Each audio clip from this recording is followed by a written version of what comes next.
alaikum wa rahmatullahi wa barakatuh, and a very good morning to all wonderful teachers, parents and my dear friends.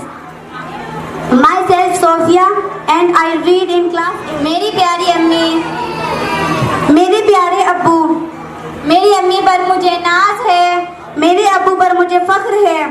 मेरी अम्मी मुझे इस दुनिया में लाने का जरिया बनी, मेरे अब्बू ने मुझे इस दुनिया में जीना सिखाया। मेरी अम्मी ने मुझे जन्म दिया, अब्बू ने मेरी लोगों से पहचान कराई। मेरी अम्मी ने मुझे बोलना सिखाया, अब्बू हमें ये सिखाते हैं कि हम किस तरह लोगों से पेश आए। मेरी अम्मी ने मुझे 9 महीने पेट में पाला, और जब मैं अपनी अम्मी के पेट में थी तब मेरे अब्बू ने मेरी अम्मी की देखभाल की। मेरी अम्मी मेरे लिए रोजाना अच्छा खाना बनाती है, और अब्बू दिन भर धूप में मेहनत करते हैं ताकि हम अच्छा खाना खा सके। क्या तुम ये नहीं जानती माँ के कदमों के नीचे जन्नत होती है? और तुम ये भूल रही हो कि अब्बू जन्नत का दरवाजा है। मैं जब भी बीमार पड़ती हूँ मेरी अम्मी रात भर जागकर मेरी देखभाल करती है, और अब्बू दिन भर मेहनत करते हैं ताकि हम सुकून से सो सके। तुम कहो ना कहो माँ का दर्जा सबसे बड़ा और बुलंद है। नहीं, अब्बू का ही मर्तबा बुलंद होता है। नहीं, मैं तुम्हें एक हदीस बताती हूँ जिससे तुम्हें मालूम होगा अम्मी और अब्बू में से किसका मर्तबा सबसे बड़ा और बुलंद है। अच्छा, आप सल्लल्लाहु अलैहि वसल्लम के पास एक मर्तबा एक सहाबी आए।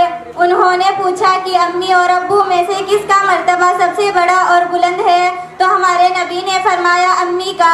फिर वही सवाल सहाबी ने दूसरी मर्तबा हमारे नबी से किया, हमारे नबी ने फरमाया अम्मी का। फिर तीसरी मर्तबा वही सवाल सहाबी ने हमारे नबी से किया, हमारे नबी ने फरमाया अम्मी का।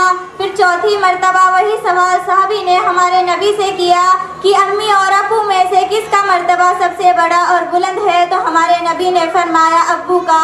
इस हदीस से हमें ये मालूम होता है कि अम्मी और अब्बू में से किसका मर्तबा सबसे बड़ा और बुलंद है, अम्मी का।